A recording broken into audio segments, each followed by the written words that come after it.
Hi friends, ഇന്ന് ഷിമി എഴുതിയിരിക്കുന്നൊരു മെയിലേക്ക് കിടക്കാം. Madam, എൻ്റെ പേര് ഷിമി, യഥാർത്ഥ പേരല്ല. മാഡം, ഞാനിപ്പോൾ ഒരു ഡിഗ്രി കോഴ്സ് പഠിച്ചുകൊണ്ടിരിക്കുകയാണ്. ഹോസ്റ്റലിൽ നിന്നാണ് പഠിക്കുന്നത്. വീടും ഹോസ്റ്റലും തമ്മിൽ 1 മണിക്കൂറിന് ദൂരമേ ഉള്ളൂ. വേണമെങ്കിൽ വന്നു പോയി പഠിക്കാവുന്ന സിസ്റ്റമായിരുന്നു. പക്ഷേ അവർ സമ്മതിക്കില്ല. ഹോസ്റ്റലിൽ തന്നെ നിന്ന് പഠിക്കേണ്ട ഒരു കോഴ്സാണ്. ഇടയ്ക്ക് ലീവൊക്കെ തരും, അതിൽ പ്രശ്നമില്ല. പക്ഷേ എനിക്കാണെങ്കിൽ വീട് വിട്ടു പോകാൻ വലിയ മടിയായിരുന്നു. കാരണം ഞാൻ ഒറ്റ മകളാണ്. എൻ്റെ ബാപ്പ വിദേശത്താണ്, ഉമ്മ വീട്ടിൽ തനിയാണ്. കാര്യം ഒരു 5-6 വർഷമായി ഞങ്ങൾ ഇവിടെ വീട് വെച്ച് മാറിയിട്ട്. അതിനു മുമ്പ് തറവാട്ട് വീട്ടിലായിരുന്നു. അപ്പോൾ വലിയ പ്രശ്നമില്ല. ഞാൻ ഈ കോഴ്സിന് ചേർന്ന് കഴിഞ്ഞപ്പോഴേക്കും ഉമ്മ തനിയല്ലേ ഞാൻ ഈ കോഴ്സിന് ചേരുന്നില്ലെന്ന് പറഞ്ഞാണ്. ഉമ്മ പറഞ്ഞു, ഒത്തിരി ജോലി സാധ്യതയുള്ളതാണ്, നിനക്ക് ഗൾഫിൽ പോകാം, അതുകൊണ്ട് നല്ലൊരു പിയാപ്ലേനെ കിട്ടും എന്നൊക്കെ പറഞ്ഞ് മോഹിപ്പിച്ചാണ് വിട്ടത്. തറവാട്ട് വീട്ടിൽ നിന്ന് കഴിഞ്ഞപ്പോഴേക്കും ഉമ്മയ്ക്ക് അത്ര രസമൊന്നുമില്ലാന്ന് തോന്നുന്നു. തനി വന്നു കഴിഞ്ഞപ്പോഴേക്കും ഭയങ്കര ധൈര്യമാണ്. എപ്പോഴും എൻ്റെ ബാപ്പയെ വിളിക്കും. ബാപ്പയാണെങ്കിൽ ഉമ്മയുടെ പുറകെ നടക്കുന്ന ഒരു ടൈപ്പാണ്. ഉമ്മ പറഞ്ഞതുപോലെ മാത്രമേ കേൾക്കുകയുള്ളൂ. ഉമ്മ പറഞ്ഞത് എല്ലാം വിശ്വസിക്കുകയും ചെയ്യും. 2 വർഷം കൂടുമ്പോൾ വരുന്ന ലീവിനില്ലേ, ഒരു നിമിഷം പോലും അവർ വേറെ നിൽക്കില്ല.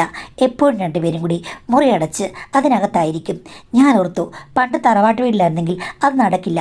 ഇവിടെ വന്നതിൽ പിന്നെ ഞാൻ ഉമ്മയെന്ന് വെളിയിൽ കാണാൻ പാടാണ്. ഉമ്മ പറയും, ഇക്കാ ദേ നോക്കിക്കേ, പുറത്തിപ്പോൾ കത്തി നിൽക്കുന്ന സൂര്യനല്ല ചന്ദ്രനാണെന്ന് പറഞ്ഞാലും ഉപ്പ അങ്ങ് സമ്മതിക്കും. കാര്യം എൻ്റെ ഉമ്മയെ സൗന്ദര്യം കണ്ട് മോഹിച്ച് വിവാഹം കഴിച്ചതാണ് എൻ്റെ ബാപ്പ. അപ്പോൾ പുള്ളിക്ക് എപ്പോഴും ആരാധന കാണും. പിന്നെ പുള്ളിയുടെ സ്വഭാവം കൊണ്ട് മറ്റു പെണ്ണുങ്ങളുമായിട്ടൊന്നും അടുക്കുന്ന ടൈപ്പാണെന്നും തോന്നില്ല. അതുകൊണ്ടാണ് എപ്പോഴും വരുമ്പോൾ ഒരു മധുവിധം ഓടുന്ന് ഞാൻ ഓർത്ത് വെക്കാറുണ്ട്. പക്ഷേ ഞാൻ ആ ഭാഗത്തേക്ക് പോകാറില്ല. എന്നെ തനിയാണ് പണ്ടേ കിടത്തിയിരിക്കുന്നത്. എന്നിട്ട് ഉമ്മ പറയും, എടി നിൻ്റെ ബാപ്പച്ചി ലീവിന് വന്നു കഴിയുമ്പോഴേക്കും എനിക്ക് പുള്ളിയുടെ കാര്യങ്ങൾ നോക്കാനുണ്ട്. രാവിലെ ഭക്ഷണമെല്ലാം ഉണ്ടാക്കി വെക്കും. അതുകൊണ്ട് നീ ഇടയ്ക്കിടയ്ക്ക് വന്ന് ഓരോ കാര്യങ്ങൾ ചോദിച്ച് എന്നെ ബുദ്ധിമുട്ടിപ്പിക്കരുത്. ഒരുങ്ങി തന്നെ സ്കൂളിൽ പോയിക്കൊണ്ടെന്ന് പറയും. കാരണം പുള്ളിക്കാരിക്ക് ബാപ്പയുടെ കാര്യങ്ങൾ ഒത്തിരി നോക്കാനുണ്ടല്ലോ. എനിക്ക് പിന്നെ കുറച്ചൊക്കെ കഴിഞ്ഞപ്പോഴേക്കും കാര്യങ്ങൾ മനസ്സിലായി. എൻ്റെ ഒരു കൂട്ടുകാരിയുണ്ട്, അവളോട് പറയുമ്പോൾ അവൾ പറയും, ഇത് തന്നെയാണ് എൻ്റെ വീട്ടിലെ അവസ്ഥ. പക്ഷേ ഞാൻ ഒളിഞ്ഞു നിന്ന് ചിലതൊക്കെ കണ്ടിട്ടുണ്ടെന്ന്. എന്താണ് നീ കണ്ടത് എന്ന് ചോദിക്കുമ്പോഴേക്കും അവളോട് പറഞ്ഞു, ഒരു ദിവസം ഞാൻ നോക്കുമ്പോഴേക്കും 2 പേർക്കും ഒന്നുമില്ലടി എന്നൊക്കെ പറഞ്ഞ് അവൾ കഥകളൊക്കെ എന്നോട് പറഞ്ഞു കഴിഞ്ഞപ്പോഴേക്കും എനിക്കും അറിയാം. എന്നാലും അവൾ കേട്ട സംഭവം പറഞ്ഞു കഴിഞ്ഞപ്പോൾ എനിക്കും ഒരു രസം. വലിയ ഇളക്കക്കാരി തന്നെ എൻ്റെ ഉമ്മ എന്ന് ഞാൻ ഓർക്കും. ശരിക്കും ഉമ്മ അതീവ സുന്ദരിയും ഇളക്കക്കാരിയുമാണെന്ന് പറഞ്ഞു കഴിഞ്ഞാൽ എനിക്ക് അംഗീകരിക്കേണ്ടി വരും. സ്വന്തം ഉമ്മയെ പറ്റി അങ്ങനെ പറയാൻ പാടില്ല, എന്നാലും സത്യം അതാണ്. പക്ഷേ എൻ്റെ ബന്ധുവീടുകളിൽ ഉമ്മയെക്കുറിച്ച് അത്ര നല്ല അഭിപ്രായമൊന്നുമല്ല. ചില ആൾക്കാർ പറയും, എടി കൊച്ചേ, നിൻ്റെ ഉമ്മ തനിയാണല്ലോ ഇവിടെ താമസിക്കുന്നത്, നീ ഹോസ്റ്റലിൽ പോയി താമസിക്കുകയാണ്, ഇവർക്ക് ഒറ്റയ്ക്ക് ജീവിക്കാൻ എങ്ങനെ പറ്റുന്നു, എന്താണ് അതിൻ്റെ കാര്യം എന്നൊക്കെ ചോദിക്കും. അപ്പോൾ ഞാൻ എന്ത് പറയാനാണ്? ഞങ്ങൾ പുതിയ വീട് വെച്ചു, അവിടെ താമസിക്കുന്നു, വേറെ കുട്ടികളൊന്നും ഉണ്ടായില്ല, ഞാൻ മാത്രമേ ഉണ്ടായുള്ളൂ. എനിക്കിപ്പോൾ കോഴ്സിന് പോകേണ്ടി വന്നു, ഉമ്മ തന്നെ താമസിക്കുന്നു. എന്നാലും ആരെങ്കിലും വിളിച്ച് ഒന്ന് കൂട്ടിന് വെക്കണ്ടേ, പണമൊക്കെ ഒത്തിരി ഉണ്ടല്ലോ എന്ന് പറയുമ്പോഴേക്കും ചില ബന്ധുക്കൾ പറയും, ഓ അത് അവൾക്കൊക്കെ ഒരു അസൗകര്യമായിരിക്കും, തന്നെ ജീവിക്കുന്നതാ ഏറ്റവും നല്ലതെന്ന്. അപ്പോൾ അവർ പറഞ്ഞതിൻ്റെ ബുദ്ധി എന്താണെന്ന് എനിക്കറിയാം. പക്ഷേ അങ്ങനെയുള്ള സ്വഭാവമൊന്നും ഞാൻ കണ്ടിട്ടില്ല. ആണുങ്ങളോട് പെട്ടെന്ന് അങ്ങ് അടുക്കും സംസാരിക്കും. അവിടെ നമ്പരൊന്നും വാങ്ങിക്കുന്നത് ഞാൻ കണ്ടിട്ടില്ല. എന്നാലും ഞാൻ ഹോസ്റ്റലിൽ പോയതിൽ പിന്നെ ഒത്തിരി മാറ്റങ്ങളുണ്ടെന്ന് എനിക്ക് തോന്നി. ഒരു ദിവസം ഞാൻ ലീവിന് വന്നു കഴിഞ്ഞപ്പോഴേക്കും ഉമ്മ പറഞ്ഞു, ഇന്ന് ഞാനിവിടെ ഇല്ല കേട്ടോ, ഞങ്ങളുടെ സ്കൂളിൽ പഴയ വിദ്യാർത്ഥികളുടെ എല്ലാം സംഗമമുണ്ട്, അതിന് പോവുകയാണ്, ഞാൻ വൈകിട്ട് മാത്രമേ വരുള്ളൂ എന്ന് പറഞ്ഞു. ശരിയെന്ന് പറഞ്ഞു. അവിടെ എല്ലാം വെച്ചിട്ടുണ്ടായിരുന്നു. അതുകൊണ്ട് ഞാൻ വീട്ടിൽ തന്നെ ഇരുന്നു. ഒരു 5:30 ആയി കഴിഞ്ഞപ്പോഴാണ് ഉമ്മ വന്നത്. ഞാൻ ചോദിച്ചു, അവിടെ എങ്ങനെയായിരുന്നു? സൂപ്പറായിരുന്നു, എല്ലാവരും കണ്ടു, ആദ്യത്തെ സംഗമമാണ്, ഇനി ഇടയ്ക്കിടയ്ക്ക് ഞങ്ങളെല്ലാം കൂടി സംഗമിക്കും, പിന്നെ അവിടെ ബിരിയാണി ഉണ്ടായിരുന്നു എന്നൊക്കെ പറഞ്ഞ് വർണ്ണിച്ച് പറഞ്ഞു. ഈ ഒരു സംഭവത്തിന് ശേഷം ഉമ്മയ്ക്ക് എന്തൊക്കെയോ വ്യത്യാസം വന്നതായിട്ട് എനിക്ക് തോന്നി. കാരണം എപ്പോഴും കോളുകൾ വരും, സംസാരിക്കും, മെസ്സേജ്, വാട്സാപ്പിനൊരു വിശ്രമമില്ല. ഞാൻ ചോദിക്കും, പറയും, ഇത് ഞങ്ങളുടെ വാട്സാപ്പ് ഗ്രൂപ്പാണ്, എപ്പോഴും ആളുകൾ വിളിക്കും എന്നൊക്കെ പറഞ്ഞു. പക്ഷേ എനിക്ക് തോന്നിയത് ഏതോ ഒരാൾ മാത്രമാണെന്നാണ്. പക്ഷേ അതിലെൻ്റെ സംശയമായിരിക്കാം എന്ന് ഞാൻ വിചാരിച്ചു. എന്തായാലും പിന്നീട് ഞാൻ ഹോസ്റ്റലിൽ നിന്ന് വിളിക്കുമ്പോൾ മിക്കവാറും എൻ്റെ ഉമ്മയുടെ മൊബൈൽ എൻഗേജ്ഡ് ആയിരിക്കും. അതോടുകൂടി എനിക്ക് സംശയമായി. ഇത് ഉപ്പയോട് പറയണോ എന്ന് ഞാൻ ആലോചിച്ചു. പക്ഷേ പറഞ്ഞിട്ട് വലിയ പ്രയോജനമൊന്നുമില്ല. രണ്ടുപേരും കൂടി എൻ്റെ മേൽ വഴക്കിടാൻ വരും. കാര്യം ഇത് പറഞ്ഞു കൊടുക്കുമ്പോഴേക്കും ഉമ്മ പറയും, ഇക്കാ നിങ്ങളല്ലാതെ വേറെ ആരുമില്ല, നിങ്ങളെ ഓർത്ത് ഞാൻ ഇവിടെ ഇരിക്കുകയല്ലേ, എനിക്ക് മറ്റാരുമായിട്ടും യാതൊരു ബന്ധവുമില്ല എന്ന് പറഞ്ഞു ഉമ്മ ഒരു കള്ളക്കരച്ചിൽ കരയും. അതോടുകൂടി പാവാട താങ്ങി നടക്കുന്ന ഉപ്പ ഫ്ലാറ്റ്. ഉമ്മയ്ക്കാണെങ്കിൽ എന്നോട് ദേഷ്യം കൂടുകയും ചെയ്യും. അതുകൊണ്ട് ഞാനിതിൽ ഇടപെടാതിരിക്കുന്നതാണ് നല്ലതെന്ന് ഓർത്തു. എൻ്റെ ഹോസ്റ്റൽ മേറ്റിനോട് ഞാൻ ഈ കഥ പറഞ്ഞു കഴിഞ്ഞപ്പോഴേക്കും അവൾ പറഞ്ഞു, എടി നിൻ്റെ അമ്മയ്ക്ക് ഇത്രയും ഉത്സാഹമുണ്ട് തനിയെ താമസിക്കാനെങ്കിൽ അവിടെ വമ്പൻ പരിപാടികൾ നടക്കുന്നുണ്ട്, അല്ലെങ്കിൽ ഒരിക്കലും ഇങ്ങനെ ആകില്ല. പിന്നെ നിൻ്റെ അമ്മ സുന്ദരിയാണല്ലോ, സുന്ദരികൾക്ക് ആരാധകർ കൂടും. ഇപ്പോൾ സൗന്ദര്യമുള്ള പെണ്ണുങ്ങൾ വളരെ കുറവാണ്. അപ്പോൾ നിൻ്റെ ഉമ്മയൊക്കെ ഒരു മുത്താണ് ലോകത്തിന്. നീ ഒരു കാര്യം ചെയ്യണം, ഉമ്മയുടെ ഫോൺ എടുത്ത് നോക്കണം എന്തൊക്കെയാണ് നടക്കുന്നതെന്നും. ഞാൻ പറഞ്ഞു നോക്കാമെന്നും. അങ്ങനെ അവൾ ഉപദേശിച്ചതനുസരിച്ചിട്ടാണ് ഞാൻ ഫോൺ എടുത്ത് നോക്കിയത്. ഉമ്മ ഒരു ദിവസം കുളിക്കാൻ നേരത്ത് ഫോൺ വെച്ചിട്ട് പോയി. ആ സമയത്ത് എനിക്ക് പാസ്വേഡ് അറിയാം, പക്ഷേ ഞാൻ ഫോൺ എടുക്കാറില്ല, എടുക്കലെന്ന് പറയാറുണ്ട്. എങ്കിലും ഞാൻ രഹസ്യമായി നോക്കി പാസ്വേഡ് മനസ്സിലാക്കിയിട്ടുണ്ട്. എടുത്ത് നോക്കിക്കഴിഞ്ഞപ്പോഴേക്കും അതിനകത്ത് ഗ്രൂപ്പ് ഒന്നുമില്ല മാഡം, ഒരുത്തൻ്റെ മെസ്സേജ് മാത്രമാണ്.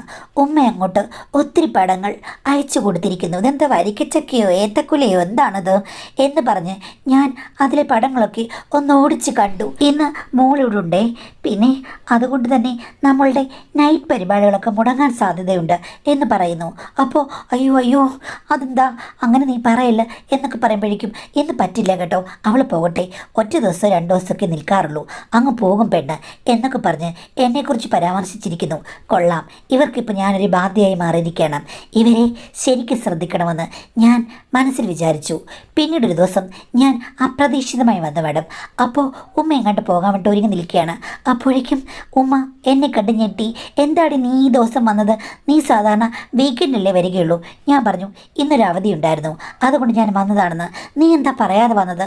ഞാനാണെങ്കിൽ എൻ്റെ ഒരു കൂട്ടുകാരെ കാണാൻ പോകാൻ വേണ്ടി നിൽക്കുകയായിരുന്നു. ഞാൻ പറഞ്ഞു പോയിക്കോ, അതിനെന്താ. കുറച്ച് കഴിഞ്ഞപ്പോൾ അമ്മ ധൃതി പിടിച്ച് ഫോണിൽ എന്തൊക്കെയോ ടൈപ്പ് ചെയ്യുന്നത് കണ്ടു. എന്നിട്ട് കുറച്ച് സമയം കഴിഞ്ഞപ്പോൾ എന്നോട് പറഞ്ഞു, അവൾക്ക് ഇന്ന് വരാൻ പറ്റില്ലെന്ന്. ഞാൻ ഒരുങ്ങി കിട്ടിയതൊക്കെ വെറുതെയായി എന്ന് പറഞ്ഞ് ഉമ്മ ഫോൺ വെച്ചു. ഉമ്മയുടെ മുഖത്ത് വല്ലാത്ത നിരാശയുണ്ടായിരുന്നു. എനിക്ക് തോന്നുന്നത് ഈ സമയത്ത് ആരോ ഇങ്ങോട്ട് വരുന്നുണ്ട്. മറ്റേ ചാറ്റ് ചെയ്ത കക്ഷിയായിരിക്കും. ഇനി ഒന്നിൽ കൂടുതൽ ആളുകളുണ്ടോ ആർക്കറിയാം. അപ്പോൾ ഇന്നത്തെ അമ്മയുടെ പ്രോഗ്രാം അങ്ങ് മുടങ്ങി. ഞാൻ പിന്നീട് അമ്മ അറിയാതെ മൊബൈൽ എടുത്ത് നോക്കിക്കഴിഞ്ഞപ്പോഴേക്കും അന്നത്തെ ചർച്ച അതിലുണ്ട്. പെണ്ണ് പെട്ടെന്ന് കയറി വന്നു. എന്ത് ചെയ്യണമെന്ന് എനിക്കറിയില്ലായിരുന്നു. അപ്പോൾ പുള്ളി പറയുന്നു, എന്തായാലും ഞാൻ വീടിൻ്റെ അടുത്ത് വരെ വന്നിരുന്നു, ഞാൻ മെസ്സേജ് ഇട്ട് നോക്കിയതുമില്ല, നിനക്ക് വിളിക്കാമായിരുന്നില്ലേ? അതെങ്ങനെയാണ് അവിടെ നിൽക്കുമ്പോൾ ഞാൻ വിളിക്കുന്നത്? ഞാനാണെങ്കിൽ ഒരുങ്ങി നിൽക്കുകയായിരുന്നു, നല്ല തൈലമൊക്കെ പൂശി ശുദ്ധിയാക്കി വെച്ചിരിക്കുകയാണ്. ഇന്നൊന്നും നടന്നില്ലല്ലോ എന്ന് ഓർക്കുമ്പോഴേക്കും എനിക്ക് ദുഃഖമുണ്ട്. അപ്പോൾ പുള്ളി പറഞ്ഞു, ഞാൻ വേറൊരു ലോകത്തായിരുന്നു, അത് നശിപ്പിച്ചല്ലോ. നിൻ്റെ മെസ്സേജ് കണ്ടു കഴിഞ്ഞപ്പോഴേക്കും എൻ്റെ ചങ്ക് തകർന്നു പോയി. ഇനി എന്നാ ഒന്ന് കാണുക? അറിയില്ല, ഈ പെണ്ണ് നാളെ തന്നെ പോകുമായിരിക്കും. ഒറ്റ ദിവസത്തെ ലീവിനെന്ന് പറഞ്ഞാൽ വന്നത്. എന്ത് ചെയ്യാനാണ്? ഇങ്ങനെ കയറി വരുമെന്ന് ആരറിഞ്ഞു? ഹോസ്റ്റലിൽ കൊണ്ടാക്കുമ്പോഴേക്കും എനിക്ക് എന്തെല്ലാം സ്വപ്നങ്ങളായിരുന്നു. അതൊന്നും നടക്കും തോന്നില്ല. ഇടയ്ക്കിടയ്ക്ക് ലീവ് കിട്ടുന്നൊരു കോഴ്സാണെന്ന് അറിഞ്ഞിരുന്നെങ്കിൽ അതിന് ചേർക്കില്ലായിരുന്നു. ഇവളെ കൊണ്ട് തറവാട്ടി നിർത്തിയാൽ മതിയായിരുന്നു, എനിക്ക് സ്വസ്ഥതയുണ്ടാകുമായിരുന്നു എന്നൊക്കെ പറഞ്ഞു. അപ്പോൾ അയാൾ പറഞ്ഞു, അതൊന്നും വേണ്ട, ഇടയ്ക്കിടയ്ക്ക് നമുക്ക് കണ്ടാൽ മതി. എന്നുമായി കഴിഞ്ഞ് കഴിഞ്ഞാൽ നാട്ടുകാർ ശ്രദ്ധിക്കുമെന്നോ? എനിക്കിപ്പോൾ പിടിച്ചു നിൽക്കാൻ പറ്റില്ല. നാട്ടുകാർ പറഞ്ഞാലും വീട്ടുകാർ പറഞ്ഞാലും എൻ്റെ സ്വന്തം ഇക്ക പറഞ്ഞാലും എനിക്ക് നിങ്ങളെ ഉപേക്ഷിക്കാൻ പറ്റുമെന്ന് തോന്നുന്നില്ല. അയ്യോ, അപ്പോൾ ഇക്ക വരുമ്പോഴേക്കും നീ ഇത് തുറന്ന് പറയുമോ? തുറന്ന് പറയുന്നല്ല, പുള്ളി വരുമ്പോൾ 2 മാസം ഞാൻ അനങ്ങില്ല കേട്ടോ. വീട്ടിനകത്ത് തന്നെയായിരിക്കും. എന്നോട് ഭയങ്കര ആരാധനയും ആക്രാന്തമായിരിക്കും. അതിന് ആ സമയത്ത് ഞാൻ കൂടെ നിൽക്കണ്ടേ? എങ്കിൽ പറ, ഇക്കയാണോ ബെറ്റർ, ഞാനാണോ ബെറ്റർ? അയ്യോ, ഇക്കയെ ബെറ്റർ എന്നൊന്നും പറയാൻ പറ്റില്ല. നിങ്ങൾ അങ്ങനെയാണോ? നീ എൻ്റെ പുന്നാരയല്ലേ? നീ ബെറ്റർ അല്ല, ബെസ്റ്റ്, ബെറ്റർ, ബെസ്റ്റസ്റ്റ് എന്ന് വേണമെങ്കിൽ പറയാം. അങ്ങനെയാണ് സുന്ദരക്കുട്ട എന്നൊക്കെ പറഞ്ഞ് അമ്മ അങ്ങോട്ട് വോയിസ് മെസ്സേജ് വായിച്ചിട്ടുണ്ട്. എന്തായാലും ആളൊരു സുന്ദരനാണ്. എൻ്റെ അമ്മ അതീവ സുന്ദരിയായതുകൊണ്ട് അമ്മ സ്നേഹിക്കുന്ന തിരഞ്ഞെടുത്ത ആൾ ഒത്തിരി സുന്ദരനായിരിക്കുമെന്ന് എനിക്ക് മനസ്സിലായി. എന്തായാലും അയാളുടെ മുഖത്തിൻ്റെ ഫോട്ടോ ഒന്നുമില്ല, മറ്റു പലതും ഞാൻ കണ്ടു കഴിഞ്ഞു. ഇനിയിപ്പം നിങ്ങൾ എന്നാ വരുന്നത് എന്ന് ചോദിച്ചു കഴിഞ്ഞപ്പോഴേക്കും ഇനി എന്തായാലും എനിക്ക് 2-3 ദിവസത്തേക്ക് വരാൻ പറ്റില്ല. അവൾ ശനി ഞായറും വരികയില്ലേ, ഒരു കാര്യം ചെയ്യാം, ഞാൻ ചൊവ്വാഴ്ച വരാം. അന്ന് എനിക്ക് മറ്റു പ്രോഗ്രാം ഒന്നുമില്ലെന്ന്. ആ ചൊവ്വാഴ്ച ബെസ്റ്റാ, അന്ന് പെണ്ണെന്തായാലും ലീവ് എടുത്ത് വരില്ല എന്ന് പറഞ്ഞു. അത് കേട്ട് കഴിഞ്ഞപ്പോഴേക്കും എനിക്ക് തോന്നി അന്ന് ചൊവ്വ, ആ ശുഭമുഹൂർത്തത്തിൽ ഞാൻ എന്തെങ്കിലും പറഞ്ഞ് ഹോസ്റ്റലിൽ നിന്ന് ചാടണം. ഇല്ലെങ്കിൽ എനിക്ക് ഒരു മനസ്സമാധാനവുമില്ല. ഞാൻ തിരിച്ചു പോയി കഴിഞ്ഞപ്പോഴേക്കും എൻ്റെ കൂട്ടുകാരോട് പറഞ്ഞു, എടി നീ പോയി കണ്ടുപിടിച്ചിട്ട് എന്ത് ചെയ്യാനെന്ന് അവൾ ചോദിച്ചു. ഞാൻ പറഞ്ഞു ഒന്നും ചെയ്യാനല്ല. അപ്പം നീ ബഹളം ഉണ്ടാക്കി നിൻ്റെ ഉപ്പയെ അറിയിക്കുന്നൊന്നുമില്ലേ? ഞാൻ പറഞ്ഞു അങ്ങനെയൊന്നും എനിക്ക് ആഗ്രഹമില്ല, പക്ഷെ ജസ്റ്റ് ഇതാരാണെന്ന് കണ്ടുപിടിക്കണമെന്നു. പെണ്ണിന് വല്ലാത്ത അഹങ്കാരമാണല്ലോ, കണ്ടുപിടിച്ച് ഉമ്മയ്ക്കൊരു കാമുകനുണ്ടെന്ന്. പിന്നെന്തിനാണ് അവരുടെ സംഗമം കാണാൻ പോകുന്നത് എന്ന് ചോദിച്ചു. ഞാൻ പറഞ്ഞു എനിക്കറിയില്ല, എനിക്ക് ചൊവ്വാഴ്ച പോയി കണ്ടുപിടിക്കാൻ തോന്നുന്നു എന്ന്. അവൾ പറഞ്ഞു എങ്കിൽ ഒരു കാര്യം ചെയ്യേ, നീ പോയിട്ട് വാ. ഞാൻ പറഞ്ഞു പക്ഷേ സമയം പറഞ്ഞിട്ടില്ല. അവൾ പറഞ്ഞു എടി നിൻ്റെ ഉമ്മ കഴിഞ്ഞ ദിവസം മുരിങ്ങി നിന്ന് ഏത് സമയത്താണ്? ഞാൻ പറഞ്ഞത് രാവിലെ ഒരു 9 മണി 10 മണി. എങ്കിൽ നീ 10 മണിയാകുമ്പോഴേക്ക് ചെല്ല്, അങ്ങനെ അവിടെ കാണും. അങ്ങനെ പറയാൻ പറ്റില്ല, ചിലപ്പോൾ രാത്രിയാണെങ്കിലോ. എന്തായാലും നീ പോയി പതുങ്ങി നിൽക്ക്, അവിടെ എവിടെയെങ്കിലും സ്ഥലമുണ്ടെന്ന് ചോദിച്ചു. ഞാൻ പറഞ്ഞു അവിടെ ഒളിഞ്ഞു നിൽക്കാൻ സ്ഥലമുണ്ടടി, അതുകൊണ്ട് ഞാൻ പോകുമെന്ന് പറഞ്ഞു. അങ്ങനെ ചൊവ്വാഴ്ച ഞാൻ രാവിലെ പല കാരണങ്ങൾ പറഞ്ഞ് ഹോസ്റ്റലിൽ നിന്ന് പുറത്ത് ചാടി. അന്ന് ക്ലാസ്സിനും പോയില്ല. ഞാൻ നേരെ വീടിൻ്റെ പുറയിൽ കൂടി വന്നു. അങ്ങനെ വന്നില്ലെന്ന് തോന്നുന്നു. അവിടെ ശബ്ദമൊന്നും കേൾക്കുന്നില്ല, ആരും വന്ന ലക്ഷണമില്ല. ഇവിടെ എത്ര നേരം ഇങ്ങനെ നിൽക്കും? ഉമ്മയുടെ പദ്ധതി പൊളിച്ചാലോ, അങ്ങ് കയറി ചെന്നാലോ എന്നൊക്കെ ആലോചിച്ചു. എന്തായാലും അരമണിക്കൂറെങ്കിലും ഇവിടെ മറിഞ്ഞു നിൽക്കാം എന്ന് വിചാരിച്ച് ഞാനവിടെ ഇരുന്നു മാഡം ഒരു കല്ലിൽ. ഞാനിങ്ങനെ ചിന്തിച്ചുകൊണ്ടിരുന്ന സമയത്തില്ലേ മാഡം, പെട്ടെന്ന് അടുക്കള വശത്തെ കതക് തുറക്കുന്നു എനിക്ക് തോന്നി. മിന്നായം പോലെ ഒരാൾ അതിലേക്ക് കയറിപ്പോകുന്ന പോലെ എനിക്ക് തോന്നി. പക്ഷേ വ്യക്തമായി കണ്ടില്ല. ഞാൻ വന്ന വഴിക്കൂടെ തന്നെ അയാൾ പുറകുവശത്തൂടെ വന്നെന്ന് എനിക്ക് മനസ്സിലായി. ഉമ്മ കതക് തുറന്നു കൊടുത്താണ്. അതുകൊണ്ട് തന്നെ ഞാൻ പെട്ടെന്ന് ജാഗരൂകയായി. പൂച്ചയെപ്പോലെ അവളുടെ ബെഡ്റൂമിൻ്റെ പുറത്തു പോയി ഞാൻ നിന്നു. അകത്ത് നിൽക്കുന്ന സംഭാഷണങ്ങൾ എന്തായാലും എനിക്ക് കേൾക്കാൻ പറ്റും, ഒന്നും കാണാൻ കഴിഞ്ഞില്ലെങ്കിലും. ഞാൻ ചെന്ന് കഴിഞ്ഞപ്പോഴേക്കും അങ്ങേര് വന്നു കഴിഞ്ഞപ്പോഴേക്കും അവിടെ ഒരു ദീർഘനിശ്വാസം ഞാൻ കേട്ടു. രണ്ടുപേരും തമ്മിൽ ആശ്ലേഷിച്ചതാകാം. ഇത്തിരി കഴിഞ്ഞപ്പോൾ അയാൾ ചോദിച്ചു തുടങ്ങി, എന്തോ റിസ്ക്കാണ് ഇങ്ങോട്ട് വരാൻ വേണ്ടിയിട്ട്. ഈ അടുത്തുള്ളവർക്കൊന്നും ഒരു പണിയുമില്ലേ? വെറുതെ വീടിന് പുറത്തിറങ്ങി നിൽക്കുകയാണ് പെണ്ണുങ്ങളല്ല. അയ്യോ അങ്ങനെയുള്ള പെണ്ണുങ്ങളൊക്കെ കണ്ടോ എന്ന് ചോദിച്ചപ്പോൾ ഇല്ല, ഞാൻ പറഞ്ഞതാണ്, ഞാൻ കാർ അപ്പുറത്ത് കൊണ്ടിട്ട് നീ പറഞ്ഞ വഴി കൂടി ഇങ്ങനെ വന്നതാണെന്ന്. അത് നന്നായി. നിങ്ങളോട് ഞാൻ എപ്പോഴും പറയാറുള്ളതല്ലേ രാത്രി വരാൻ, അതാണ് നല്ലത്. രാത്രിയിൽ എനിക്കങ്ങനെ വരാൻ പറ്റില്ലെന്ന് നിനക്കറിയില്ലേ? വല്ലപ്പോഴും മാത്രമേ ഒരവസരം കിട്ടുകയുള്ളൂ. ഇതാകുമ്പോൾ എനിക്ക് ബിസിനസ് എന്ന് പറഞ്ഞിറങ്ങാം. പകൽ സമയത്ത് ഫ്രീ ആണ്. രാത്രി വരണമെങ്കിൽ ഒത്തിരി റിസ്ക്കാണ്. എൻ്റെ ഭാര്യ അവൾ പുതുമോടിയിൽ തന്നെയല്ലേ ഇപ്പോഴും. കല്യാണം കഴിഞ്ഞിട്ട് 1-1.5 വർഷമല്ലേ ആയുള്ളൂ. എന്നാലും അവളേക്കാൾ ഞാൻ മികച്ചതാണോ എന്ന് ചോദിച്ചു കഴിഞ്ഞപ്പോഴേക്കും എൻ്റെ പൊന്നാരമുത്തേ, അവളെയും നിന്നെയും കൂടെ ഉപമിക്കാൻ പറ്റുമോ? ശരിക്കും അവൾ എൻ്റെ പ്രായത്തിന് ചേർന്നൊരു പെണ്ണ്, അത്ര മാത്രമേ ഉള്ളൂ. പക്ഷേ ഞാൻ ആലോചിക്കുകയായിരുന്നു, നിനക്ക് ഭർത്താവില്ലായിരുന്നെങ്കിൽ ഞാൻ നിന്നെ അങ്ങ് കിട്ടിയേനെ. അപ്പോൾ നാട്ടുകാരെന്ത് പറയും? എനിക്ക് പ്രായമില്ല നിന്നേക്കാൾ. അതൊന്നും എനിക്ക് പ്രശ്നമില്ല. പ്രായമല്ല, നീ എൻ്റെ ഹോറിയാണ്. ഇത്രയും സൗന്ദര്യമുള്ള ഒരാളെ പ്രായമൊക്കെ നോക്കേണ്ട കാര്യമുണ്ടോ? നിനക്ക് 90-ആം വയസ്സിലും നല്ല സൗന്ദര്യമായിരിക്കും എന്ന് പറയുന്നു. അപ്പോൾ ഉമ്മ ചോദിക്കുകയാണ്, എന്താണ് എൻ്റെ സൗന്ദര്യമെന്ന് നീ വിസ്തരിച്ച് പറയാനല്ല ഞാൻ വന്നത്. നീ വരുമ്പോഴേ ഇങ്ങനെ ചിലയ്ക്കാതെ നമുക്ക് തീർക്കാൻ എന്തെല്ലാം കാര്യങ്ങളുണ്ട് എന്ന് പറയുന്നു. ഇത്തിരി കഴിഞ്ഞപ്പോഴേക്കും പല ശബ്ദങ്ങളും അവിടെ നിന്ന് കേൾക്കാൻ തുടങ്ങി. ചേടാ, എനിക്ക് പൊറുതിയില്ല. ഇതാര്? അങ്ങനെ മുഖം കണ്ടില്ലല്ലോ. സൗന്ദര്യമുള്ളവനാണോ? എന്തായാലും ചെറുപ്പക്കാരനാണ്. കൂടി വന്ന 10, 25, 26 വയസ്സ് കാണുമായിരിക്കും എന്നൊക്കെ ഞാൻ ഊഹിച്ചു മാഡം. കണ്ടേ പറ്റൂ ആരാണെന്നും. ഇനി അയാൾ പോകുന്നത് വരെ കാത്തു നിൽക്കണ്ടേ? എനിക്ക് ഇരിക്കപ്പുറതിയില്ല. ഞാൻ അവിടുന്ന് പിന്നോട്ട് നടന്ന് എൻ്റെ കൂട്ടുകാരെ വിളിച്ചു. അപ്പോൾ അവളാണെങ്കിൽ അറ്റൻഡ് ചെയ്യുന്നില്ല, ക്ലാസ്സിലായിരിക്കാം. എനിക്ക് ഒരിക്കപ്പുറതിയുമില്ല. പക്ഷേ പിന്നീട് ഞാൻ ഓർത്തു, അവിടെ ഒരു ഏണി ഇരിപ്പുണ്ട്, എടുത്തു വച്ച് നോക്കാം. എയർ ഹോളിൽ കൂടി നോക്കിയാണെങ്കിലും കുഴപ്പമില്ല, ഇന്ന് ഞാൻ കണ്ടുപിടിക്കും ആളെ എന്ന് വിചാരിച്ച് ഞാൻ ഏണി എടുത്ത് വെച്ച് കയറി മാഡം. ഒരിക്കലും ഞാനങ്ങനെ ചെയ്യുന്നതല്ല.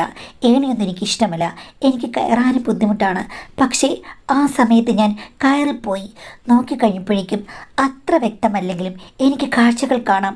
അങ്ങേരെ കണ്ട് ഞാൻ ഞെട്ടിപ്പോയി. ഇത്രയും മൊഞ്ചുള്ളൊരുത്തനെ എൻ്റെ ഉമ്മയ്ക്ക് കിട്ടിയില്ലെന്ന് ഓർത്ത് കഴിഞ്ഞപ്പോഴേക്കും എൻ്റെ മനസ്സ് വിങ്ങ ഉറങ്ങാൻ തുടങ്ങി. ശരിക്കും ഇയാൾ എൻ്റെ ഭർത്താവാകേണ്ടതാണ്.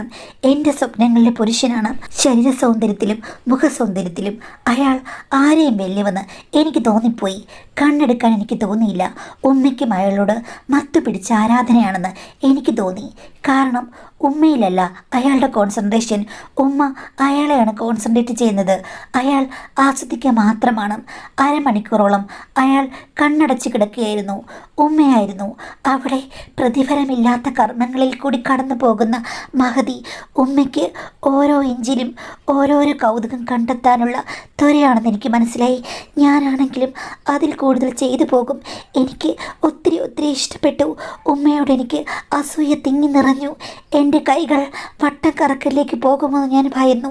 ഏണി കുലുങ്ങി ഏണിയിൽ നിന്ന് ഞാൻ വീണ് അവിടെ സീനാകെ ഡള്ളാകുമെന്നും സീൻ മൊത്തം കോൺട്രയാകുമെന്നും ഞാൻ ഭയന്നു പോയി മാഡം. ഞാൻ അവിടെ നിറങ്ങിയത് ശരിക്കും വിറയ്ക്കുന്ന മനസ്സോടെയും വിറയ്ക്കുന്ന ശരീരത്തോടുകൂടിയാണ്. ഉമ്മയോട് എനിക്ക് ഒരേ സമയം അസൂയയും വാശിയും കലിയും ഒക്കെ തോന്നി. ഉമ്മ എവിടെ നീളെ കണ്ടുപിടിച്ചു എനിക്കൊരു പിടിയുമില്ല. ഇത്രയും സ്വന്തനെ കണ്ടുപിടിക്കണമെങ്കിൽ ഇത്തിരി പാടാണ്. ഈ ചുറ്റോട്ടത്തെങ്ങും അങ്ങനെ ഒരാളില്ല. എവിടെ പോയി എങ്ങനെ ഇവർ കണ്ടുമുട്ടി? ഉമ്മയുടെ സൗന്ദര്യം തന്നെയാണ് ഉമ്മയ്ക്ക് ഗുണങ്ങൾ ഉണ്ടാക്കി കൊടുക്കുന്നത്. ചുമ്മാതല്ല ഉപ്പ ഇപ്പോൾ വന്നെന്ന് പറഞ്ഞാലും ഇങ്ങനെ പുറകെ നടക്കുന്നത്. എനിക്ക് ശരിക്കും വിയർത്ത് ക്ഷീണം വന്നു. കാരണം എൻ്റെ മനസ്സ് അയാളെ കണ്ട മാത്രം തന്നെ മോഹിച്ചു. ഇങ്ങനെ ഒരാളെ എന്തായാലും കല്യാണം കഴിക്കാൻ പറ്റില്ല. കാര്യം അയാൾക്ക് വേറെ ഭാര്യയൊക്കെ ഉണ്ട്, കുട്ടിയുണ്ടോയെന്നറിയില്ല. സംഭാഷണത്തിൽ നിന്ന് എനിക്ക് മനസ്സിലായത് അയാളും കല്യാണം കഴിച്ചതാണെന്നാണല്ലോ. അപ്പോൾ കല്യാണം നടക്കില്ല. പക്ഷേ കല്യാണമല്ലല്ലോ നമുക്ക് വേണ്ടത്. ഇനി പ്രേമം മൂത്ത് എന്നെയും ബാപ്പ ഉപേക്ഷിച്ച് ഉമ്മ പോകുമോ? അത്രയും സൗന്ദര്യമുള്ള ഒരാളാണ്, വേണമെങ്കിൽ ഉമ്മ റിസ്ക് എടുക്കും എന്നൊക്കെ എനിക്കങ്ങ് തോന്നിപ്പോയി. ചുരുക്കം പറഞ്ഞാൽ സന്തോഷമാണോ സങ്കടമാണോ ആഹ്ലാദമാണോ അല്ലെങ്കിൽ മറ്റു വികാരങ്ങളാണോ എന്നൊന്നും അറിയാത്തൊരവസ്ഥയാണ്. പിന്നെയും പോയി ഞാൻ കല്ലിലിരുന്നു. നടക്കട്ടെ, നടന്നു കഴിയട്ടെ, എന്തെങ്കിലും ഒരു തീരുമാനം ഉണ്ടാക്കാം എന്ന് ഞാൻ വിചാരിച്ചു. ഉപ്പയെ വിളിച്ച് പറയണ്ട, അത് ശരിയാകില്ല എന്നൊക്കെ വിചാരിച്ച് ഞാൻ പുറകെ തന്നെ ഇരുന്നു മാഡം. ഇത്തിരി കഴിഞ്ഞപ്പോഴേക്കും അടുക്കള വാതിൽ തുറക്കുന്ന പോലെ തോന്നി. എന്താണെന്നറിയില്ല. ആ സമയത്ത് എനിക്ക് തോന്നിയതാണ്. ഞാൻ ബാഗ് കൊണ്ട് നേരെ അടുക്കള വാതിലിലേക്ക് അങ്ങ് ചെന്നു. തുറന്ന് അയാൾ പുറത്തിറങ്ങിയതും ഉമ്മ പുറകെ നിൽക്കുകയല്ലേ. ഞാൻ അങ്ങോട്ടേക്ക് ചെന്ന് കയറി. ഉമ്മ പെട്ടെന്ന് എന്താടി നീ ഇവിടെ എന്ന് ചോദിച്ചു. ഞാൻ പറഞ്ഞു, ഇന്ന് എനിക്ക് എമർജൻസി ആയിട്ട് ചില കാര്യങ്ങൾ എടുക്കാനുണ്ടായിരുന്നു, അതിനുവേണ്ടി ഞാൻ വന്നതാണ്. നീ എന്താ വിളിക്കാതെ വന്നത്? എന്താ മുൻവശത്ത് ഒന്ന് ബെല്ലടിക്കായിരുന്നെന്ന്? ഞാൻ പറഞ്ഞു, എനിക്ക് തോന്നിയില്ല, എമർജൻസി ആയിട്ട് ഞാൻ പുറവശത്തുനിന്ന് വന്നെന്ന് പറഞ്ഞു. അപ്പോൾ ഉമ്മയ്ക്ക് മനസ്സിലായി എനിക്കെന്തോ മനസ്സിലായിട്ടുണ്ടെന്ന്. ഞാൻ ചോദിച്ചു ഇതാരാണെന്ന്. അങ്ങേരെ ഞെട്ടി നിൽക്കുകയാണ്. അപ്പോൾ ഉമ്മ പറഞ്ഞു, ഇതെൻ്റെ മോളാട്ടോ, അവളെ പഠിച്ചുകൊണ്ടിരിക്കുക ഹോസ്റ്റലിൽ, എന്തോ ആവശ്യത്തിന് വന്നാ മോളെ. ഇത് ശരിക്കും പുള്ളി ഫ്രിഡ്ജ് നന്നാക്കാൻ വന്നാണ്, നമ്മുടെ ഫ്രിഡ്ജിന് ഒരു കംപ്ലയിൻറ്റ് ഉണ്ടെന്ന്. ഞാൻ ചോദിച്ചു, അപ്പോൾ ഇപ്പം നന്നായി തണുത്തോന്ന്? ശരിയാക്കിയിട്ടുണ്ട് മോളെ എന്ന് പറഞ്ഞ് അയാൾ നടന്നത് എങ്ങോട്ടാണ്? ഞങ്ങളുടെ പറമ്പിലേക്ക്.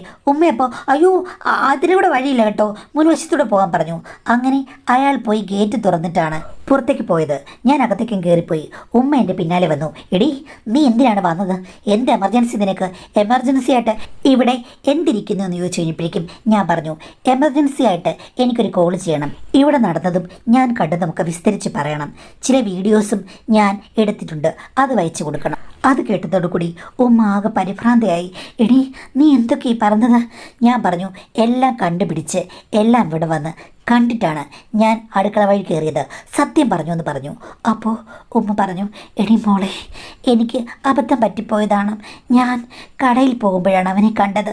ഒത്തിരി സൗന്ദര്യമുള്ളതുകൊണ്ട് ഞാനൊന്ന് ശ്രദ്ധിച്ചു. എൻ്റെ പുറകെ അവൻ വന്നതാണ്. എൻ്റെ സൗന്ദര്യം കണ്ട് ഞാൻ പിടിച്ചു നിൽക്കുകയായിരുന്നു. നിൻ്റെ ഉപ്പ 2 വർഷം കഴിഞ്ഞല്ലേ വരികയുള്ളൂ, നിനക്ക് അതിൻ്റെ പ്രശ്നം മനസ്സിലാകില്ല. കല്യാണം കഴിഞ്ഞ് ഭർത്താവ് 2 വർഷമൊക്കെ മാറി നിന്ന് കഴിഞ്ഞ് കഴിഞ്ഞാൽ ഞാൻ എങ്ങനെയാണ് സഹിക്കുക? അങ്ങനെ പറ്റിപ്പോയതാണ്, വേറെ കുഴപ്പമൊന്നുമില്ല. നമ്മുടെ ഫാമിലി ജീവിതത്തിൽ ഒരു പ്രശ്നങ്ങളും ഉണ്ടാകില്ല. അവൻ എനിക്ക് വല്ലാതെ ഇഷ്ടമായിട്ടാ മോളെ എന്ന് പറഞ്ഞു. എന്നാലും ഉമ്മ ചെയ്തത് ശരിയാണെന്ന് ചോദിച്ചു. അപ്പോൾ ഉമ്മ പറയുകയാണ്, അത് നിനക്ക് മനസ്സിലാകില്ല, നീ കല്യാണം കഴിച്ചിട്ടില്ലല്ലോ എന്ന് പറഞ്ഞു. ഞാൻ പറഞ്ഞു, കല്യാണം കഴിച്ചവർക്ക് മാത്രമേ ഇങ്ങനെയുള്ള കാര്യങ്ങളുള്ളൂ. ഭർത്താവുണ്ട്, അത് കഴിഞ്ഞ് ഭർത്താവ് പോയി, അപ്പോൾ എന്തോ ആകാമെന്നാണോ? അപ്പോൾ കല്യാണം കഴിക്കാത്തവർക്ക് ഇതൊക്കെ അറിയാനും മോഹിക്കാനും ഒക്കെ ആകാംക്ഷയില്ലേ? മോളെ നിനക്ക് ആരോടെങ്കിലും ഇഷ്ടമുണ്ടെങ്കിൽ നീ അവൻ്റെ കൂടെ കറങ്ങി നടന്നോളൂ, പ്രശ്നമില്ല. ഉമ്മ സപ്പോർട്ട് ചെയ്യാം. നിന്റെ ബാപ്പച്ചിയോട് പറയരുത്, നമ്മുടെ ജീവിതം കുളമാക്കില്ലെന്ന് പറഞ്ഞു. ഞാൻ പറഞ്ഞു എനിക്കങ്ങനെ കാമകരൊന്നുമില്ല, പക്ഷേ ഈ സീനൊക്കെ കണ്ടു കഴിഞ്ഞപ്പോഴേക്കും എനിക്ക് അയാളോട് താല്പര്യം തോന്നുന്നു പറഞ്ഞു. അപ്പോഴേക്കും ഉമ്മ എന്നോട് വഴക്കുണ്ടാക്കാൻ പറഞ്ഞു. അത് നടക്കുന്ന കാര്യമില്ലെന്ന്. ഞാൻ പറഞ്ഞു നടക്കും, കാരണം നിങ്ങൾക്ക് പറ്റും, അതേപോലെ അങ്ങേർക്ക് വേറെ ഭാര്യയുണ്ട്, ഇതുപോലെ എത്ര പേരോട് അങ്ങേർക്ക് ബന്ധം കാണും. ഇല്ലില്ല, അവന് എന്നോട് മാത്രമേ ഉള്ളൂ. അത് അയാൾ പറഞ്ഞല്ലേ, അയാൾക്ക് എന്നെയും മാനം ചെയ്യാൻ പറ്റും. എനിക്ക് അയാളെ ഒത്തിരി ഇഷ്ടപ്പെട്ടു, കാര്യം ഞാൻ എല്ലാ വിസ്താരങ്ങളും കണ്ടു എന്ന് പറഞ്ഞു. എങ്ങനെയാണെന്ന് പറഞ്ഞപ്പോൾ ഞാൻ പറഞ്ഞു ഏണി വെച്ച് കയറി കണ്ടെന്ന്. ഉമ്മ ശരിക്കും പൊളിച്ചു പോയി. അവസാനം തർക്കം തുടങ്ങി. തർക്കത്തിന് അവസാനം ഉമ്മ സമ്മതിച്ചു. അങ്ങനെയാണെങ്കിൽ ഞാൻ അവനോട് സൂചിപ്പിച്ചാൽ പോരാ, നടന്നിരിക്കണം എന്ന് ഞാൻ പറഞ്ഞു. ഉമ്മയ്ക്ക് വല്ലാത്ത ദുഃഖമുണ്ടെന്ന് എനിക്ക് മനസ്സിലായി. ഇത്രയും സുന്ദരനായ കാമുകനെ എനിക്ക് വിട്ടുതരാൻ മടിയാണ്, പക്ഷേ എൻ്റെ വാശി മൂലം അത് നടന്നു. എനിക്കത് പുതിയൊരനുഭവമായിരുന്നു. ഞാൻ കണ്ടു മോഹിച്ചതെല്ലാം തിരിച്ചറിയാനുള്ള ഒരു ആകാംക്ഷ എനിക്കുണ്ടായിരുന്നു.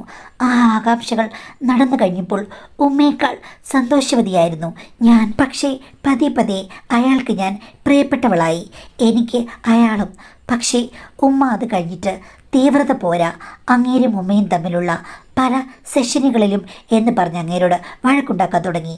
ചുരുക്കം പറഞ്ഞു കഴിഞ്ഞാൽ കഞ്ഞിയിൽ പാറ്റയിടുകയായിരുന്നു ഉമ്മയുടെ ലക്ഷ്യം. ഞാനുമായി അയാൾ അടുത്ത് നിറഞ്ഞു കഴിഞ്ഞപ്പോഴേക്കും ഉമ്മ ശരിക്കും അസൂയ മൂത്ത് അതെല്ലാം നശിപ്പിച്ചു. അയാളുമായി സ്ഥിരം വഴക്കുണ്ടാക്കാൻ തുടങ്ങി. അങ്ങനെ ഇപ്പോൾ സ്വസ്ഥതയില്ലാത്ത ആൾ ഇങ്ങോട്ട് വരാറില്ല. എനിക്കാണെങ്കിൽ അയാളെ കാണുന്നുണ്ട്.